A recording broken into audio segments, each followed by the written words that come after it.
Assalomu alaykum, hurmatli kitobxonlar. Mana bugun yana men sizlar bilan birgaman. Chunki Axborot kutubxona markazimizga 286 nomda yangi adabiyotlar kelib tushdi. Bundan biz judayam xursandmiz. Shuning uchun barchalaringizni kutubxonamizga taklif qilamiz. Undan oldin men o'sha kitoblarni, kelgan yangi adabiyotlarni qisqacha sharhini qilib beraman. Qo'limdagi kitob Qahramon Rajabovning Tarix va zamon rukni asosida yozilgan Amir Temurov asaridir.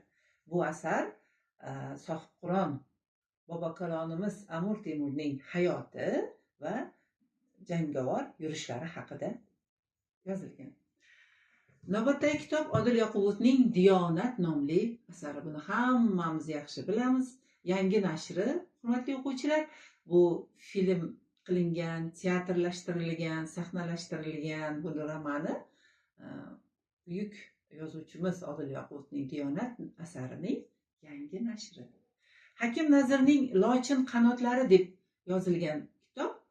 Bu o'smirlarga, yosh kitobxonlarga bag'ishlab urush davridagi voqealar aks ettirilgan. Bu kitobda yangi nashri Red Book nashriyati asosida chiqarilgan. Keyingi kitob Asqat Muxtorning Davr mening taqdirimda deb nomlangan ijtimoiy, falsafiy romanidir. Buyuk jangchi deb nomlangan mana yangi adabiyotimiz sarguzasht janrida yozilgan web novella bo'lib, 2021-yildan buyon millionlab kitobxonlarning qalbidan joy olishga ulgurgan romandir. Mirmuhsinning Chotqol yo'lbarsi deb atalgan mana qo'limdagi kitob o'tkir syujetli roman bo'lib, bunda yozuvchi Ikkinchi jahon urushi janglarida fidokorona mehnat qilganlar haqida yozilgan.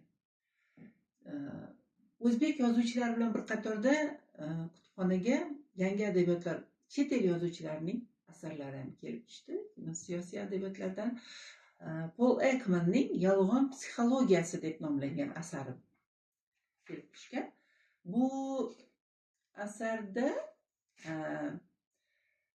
yolg'on yoki aldovni fosh etishdan manfaatdor bo'lgan barchaga, siyosatchilar, ishbilarmonlar, psixologlar, shifokorlar, yuristlar, uy bekalari, hamma o'sha psixologik firib qurboniga aylangan barcha kitobxonlarga bag'ishlanadi.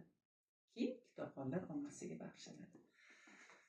Gustav Flaubertning Bavari xonim deb nomlangan kitobi ham yangi nimadagi chop etilgan asari bo'lib, Bavari xonim asari Gustav Flaubertning eng katta romani hisoblanadi. Hurmatli o'quvchilar, o'qing, mutolaa qiling.